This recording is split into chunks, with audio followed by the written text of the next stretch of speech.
The painting you're looking at right now was created around 1615, and its title is Jahangir Preferring a Sufi Sheikh to Kings. In it, we see the Mughal Emperor Jahangir seated on a throne shaped like a giant hourglass, handing a sacred book to a barefoot holy man. Below him, waiting, are two of the most powerful kings on earth, completely ignored. One of them is the Ottoman Sultan. The other is King James I of England, his face copied from an actual English portrait that had somehow made its way across the world to reach this court.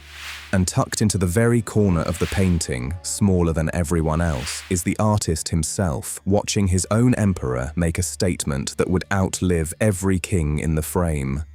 Bichita was one of the great court painters of the Mughal Empire, working under Jahangir in the early 1600s. Throughout his career, he specialized in portraits of nearly every major figure of his era, kings, saints, ambassadors, rendered with an obsessive, almost jeweler's level of detail.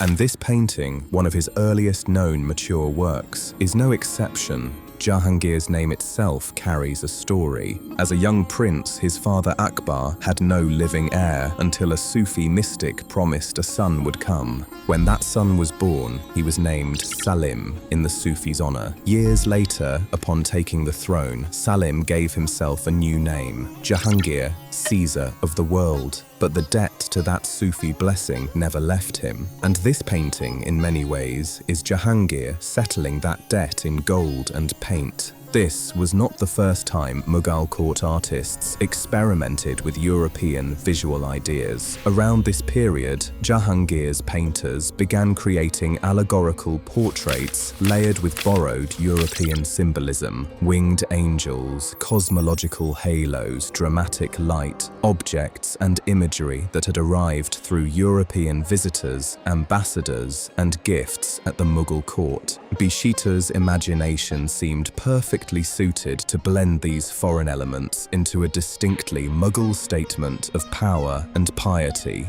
Now, although the throne itself looks like pure fantasy, its symbolism is not entirely invented. If you look closely, the hourglass shape is a real European design, and the two small winged figures inscribing a message into its base are directly borrowed from European religious painting, a wish, in Persian, that the emperor's reign might last 1,000 years. When you place this detail beside actual European putti imagery arriving at the Mughal court through diplomatic gifts at the time, the influence becomes obvious. But near the top of the painting, above those lower angels, are two more winged figures nobody has ever fully explained. One holds a broken arrow, the other covers its eyes. No inscription, no accompanying symbol. Centuries of scholarship and historians still disagree on what they represent. As for the four men arranged below the throne, their order has nothing to do with real-world power. Closest to the emperor is the Sufi holy man. Below him, the Ottoman Sultan.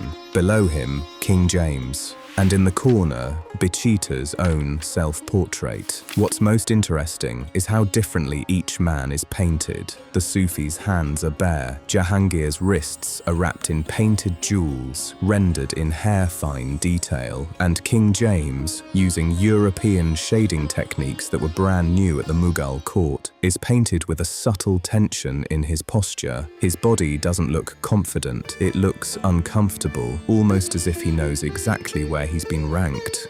When this painting was exhibited to scholars in later centuries, not everyone read it the same way. Some historians see it as a sincere act of humility from a ruler facing his own mortality. Others see something closer to a warning sign that Jahangir's real preference for spiritual devotion over expanding Mughal sea power may be part of what left the empire exposed for generations after his death. One historian has gone so far as to call the entire premise an implausible conceit. arguing that the deeper irony is that Jahangir didn't just prefer to appear devoted, he actually was. Now, beyond everything we've seen so far, there is one element I haven't shown you yet that makes this painting even more remarkable, and it's something most people scroll right past. The painting doesn't just show its message, it says it twice in writing. Above and below the entire scene, framing it like a caption, is a Persian couplet. By God's grace, Jahangir is monarch of both external form and inner intrinsic meaning. Though kings stand before him outwardly, inwardly, he always keeps his gaze upon the dervishes. This text was not written by Bichita. In the Mughal court, a painting this ambitious was a collaboration. The master painter created the image, while a separate court poet composed the verse to accompany it.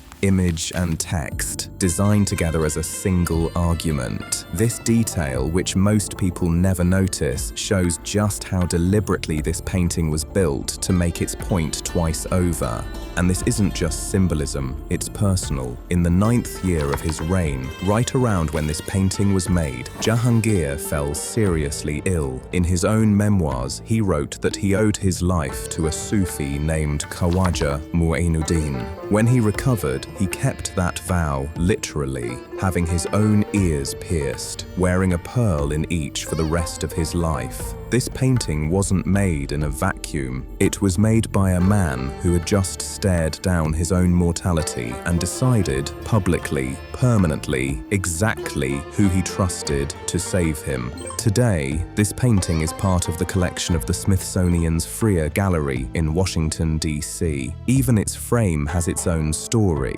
The elaborate floral border around the scene wasn't part of the original painting at all. It was added over a century later when the piece was bound into what's now called the St. Petersburg album, long after Jahangir, Bichita, and everyone in this painting were gone. The painting survived a royal library being looted during an invasion of Delhi, a journey to Iran, a sale in New York, and still, 400 years later, it sits in a museum being studied, not fully understood. Thank you for making it to the end of this video. I would love for you to leave your thoughts in the comments. Did Jahangir reveal his true self in this painting, or merely paint a facade? And if you think there's any detail I missed, feel free to share it down below. Thank you all for your support, and I'll see you in the next video.